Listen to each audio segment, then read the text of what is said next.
Reddit pregunta, ¿qué historia real y perturbadora me podrías contar? Historia 1. Una noche, estaba volviendo de la playa y, de noche, dos niños nos hacían señas desesperados al coche en la orilla de la carretera. Unos metros después, ni dio tiempo a pensar, vimos un coche parado, un hombre con ropa blanca manchada de sangre sujetando a una mujer en el suelo de la carretera. Estaba inclinado sobre ella. Mi papá paró el coche lo más rápido que pudo. Agarró la cartera y la sujetó como si fuera un arma, y salió gritando, ¿qué está pasando aquí?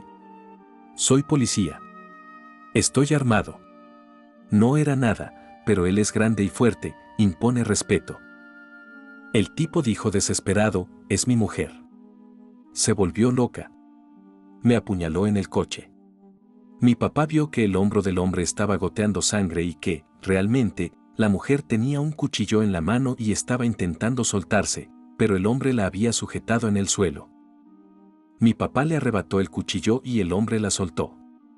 Ella empezó a perseguir a mi papá alrededor de nuestro coche, gritando, ese cuchillo es mío. Lo compré. Devuélvemelo. Voy a llamar a la policía. Y mi papá respondió, llama. Llama a la policía. Acabas de apuñalar a una persona. Y tiró lejos el cuchillo, en el matorral. En la confusión, el hombre agarró a los dos hijos y huyó en coche. Mi papá se subió al coche y salió pitando. Dejamos a la mujer sola en la carretera. Hasta hoy me pregunto qué pasó con esa mujer. Historia 2. Fue una noche de Navidad, no me acuerdo exactamente de qué año, sé que era bien chiquito. Pasé por la casa de mi tía, estaba toda la familia ahí. No me gustaba mucho esa casa, había una sensación rara, totalmente inexplicable. Quedaba al fondo de un callejón y era bien oscurito ahí. Estábamos en la sala, riéndonos de algún chiste raro, y me dieron ganas de ir al baño, al final, me llené de refrescos, KS. El baño quedaba en medio de un pasillo, y su puerta tenía vista a dos cuartos, uno de mi tía y otro de mi primo. Entrabas al baño y tenías vista total de las dos puertas. Usé el baño y, al salir, vi que la puerta del cuarto de mi tía tenía un pequeño espacio, casi cerrada, pero terminé echando un vistazo, solo por curiosidad. Había un sillón ahí, siempre me gustó sentarme en él. Me parecía raro que el sillón generalmente estaba frente a la puerta, pero nunca lo cuestioné. Pero ese día, al mirar directamente al sillón, vi a un hombre, se vestía de rojo, tenía apariencia de viejo, pelo largo y barba medio llena. No tenía nada en la cabeza, pero su mirada era penetrante, casi negra, ¿sabes? Miré más a fondo, pensando que era alguna ropa vieja, pero algo me impedía entrar, un miedo totalmente grande. Forcé la vista y, de verdad, tuve la certeza cuando ese hombre me saludó, no. No era mi abuelo, él ya había muerto. Sentí un gran escalofrío en ese momento y me fui a la sala, pero estaba hasta bien, porque pensé que podía ser alguien especial.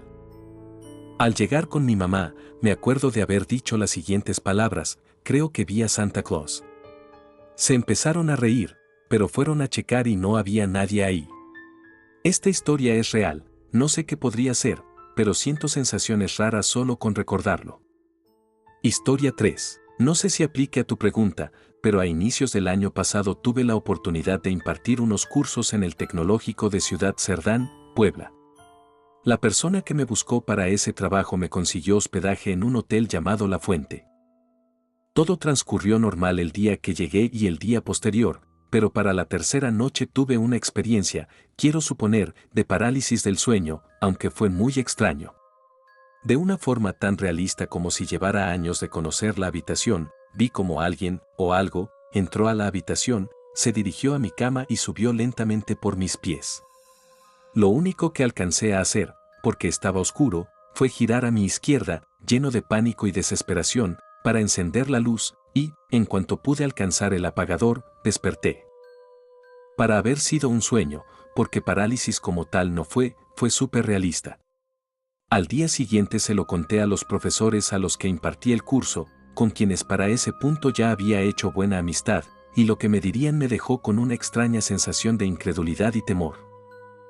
Resulta que, según ellos, y de acuerdo con palabras de trabajadores del hotel que más tarde me lo confirmarían, ese hotel anteriormente era una vieja hacienda, y se cuenta que un general, o algo así, había encontrado a su mujer con uno de los trabajadores, por lo que, en venganza, colgó sus cabezas en los barrotes de alguna ventana. No corroboré la historia, pero varias personas coinciden con la versión. Luego de eso, me enteraría de que en ese hotel las cosas se mueven de lugar, las sillas o mecedoras se mueven y se escuchan cosas en la noche. No es La Llorona. Afortunadamente, 2 días después del susto había terminado la semana de cursos y podía regresar a salvo a mi bello estado, dejando atrás esa extraña experiencia. He de mencionar que, luego del suceso, dormí las 2 noches restantes con las luces encendidas toda la noche y ya no hubo más experiencias extrañas.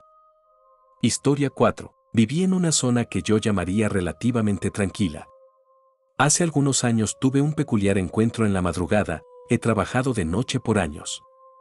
Regresando con un compañero del trabajo, me dejó en X punto relativamente cercano a mi casa y a su ruta, pero ese día, desde que bajé del auto, me sentía observado. Estaba sobre cierta avenida, a una calle de una gasolinera.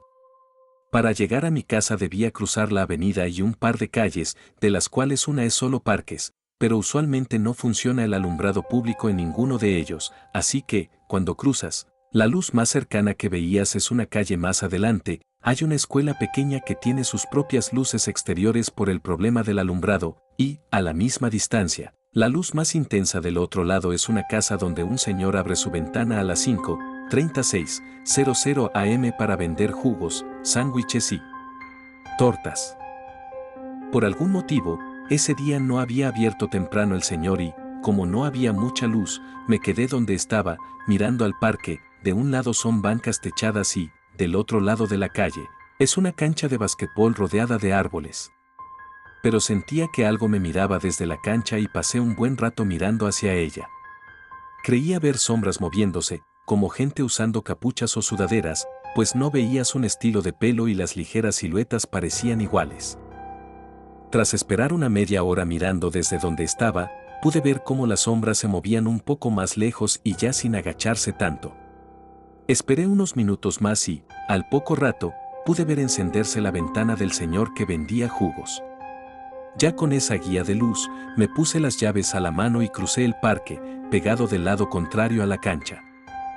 Al llegar a casa, le conté lo sucedido a un familiar y me fui a dormir. Me despertó alarmada alrededor del mediodía, con una copia de esos periódicos chismosos, un tipo de periódicos locales con notas alarmistas, donde mencionaban que en la cancha había aparecido un cadáver quemado.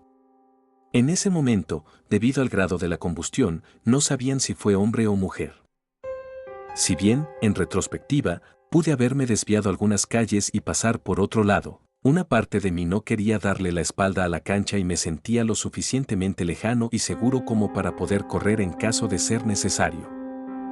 Adicionalmente, esa misma semana, entre mi familia se contó la historia de lo que vi y lo que pasó y, aparentemente, un amigo de mi primo le contó el mismo día que vio cómo quemaban a alguien en la cancha. En su versión, él regresaba borracho de una fiesta y, por la hora que era, ya no había transporte público para ir a su casa, así que decidió dormirse en el parque. Del lado contrario al que yo llegué, hay una parte de ese bloque donde fueron abandonados unos vehículos y siempre han estado ahí, ya que no tenían puerta. Se metió en una combi que daba espalda a la cancha de basquetbol y tenía enfrente una de fútbol rápido. A cierta hora de la madrugada, escuchó gritos o gemidos en sus sueños y empezó a despertar. Pensando que era una pareja que fue a darse al parque, se asomó por una de las ventanas de la combi y vio el espectáculo y las siluetas rodeando a la víctima. No sé, y no sabe, si gritó al verlo, pero empezó a hacer ruido y cuenta que escuchó cómo gritaban que fueran por él o que seguía él. En cuanto bajó, corrió muchas calles sobre la avenida hasta llegar a Periférico y, ya de ahí, buscó cómo irse a su casa. No es precisamente una historia de fantasmas, pero sí da algo de inquietud ver algo tan gráfico pasar tan cerca de donde vives, en una zona donde normalmente no pasa mucho y que es considerablemente pequeña. Historia 5. La casa de mi abuelo tiene algo. Varias veces hemos escuchado pasos en el techo, alguien limpiándose los pies en la alfombra, puertas azotándose en la noche. Recuerdo una noche en la que estuvimos todos mis primos en el antiguo cuarto de mis tías y mi mamá. Nos despertamos alrededor de las 2 o 3 de la mañana, nos despertó el sonido de alguien arrastrando los pies en la alfombra del cuarto. Me acuerdo de levantarme y ver a uno de mis primos viendo el centro del cuarto, y los otros 3 se estaban levantando cuando el sonido de arrastre pasó a ser pasos pesados. La puerta del cuarto estaba cerrada, pero los pasos siguieron el camino hasta la entrada de la casa y luego oímos cómo se abría y la azotaban. En el caso de mis primas y mis tías, ellas han tenido experiencias más desagradables. Mi mamá estaba trabajando en el despacho de mi abuelo y escuchó pasos detrás de ella, donde había una ventana que daba al patio. Dice que empezó a sentir frío y el monitor de la computadora empezó a tener efectos como cuando le pones un imán. Mi mamá salió corriendo del despacho y nos pidió ver que todo estuviera bien, pero encontramos huellas de alguien descalzo en el lodo del patio, justo enfrente de la ventana. Mis primas nos cuentan que estaban jugando en la computadora cuando empezaron a sentir frío y el escritorio empezó a sacudirse violentamente y salieron corriendo asustadas. No encontramos nada, pero el escritorio estaba muy lejos de donde estaba originalmente y es un mueble muy pesado como para que mis primas pudieran moverlo. Un día, casualmente, me contó mi abuelo que, cuando construyeron la casa, encontraron huesos de un adulto chaparro, con partes del tórax como cortadas. Él vive en Cholula, Puebla, donde se supone fue la matanza de Cholula por parte de los españoles. Dice mi abuelo que quizá fue un cholulteca que murió durante ese episodio y que no supo qué hicieron los trabajadores con los huesos, que no reportaron el hallazgo para que el gobierno no les expropiara el terreno.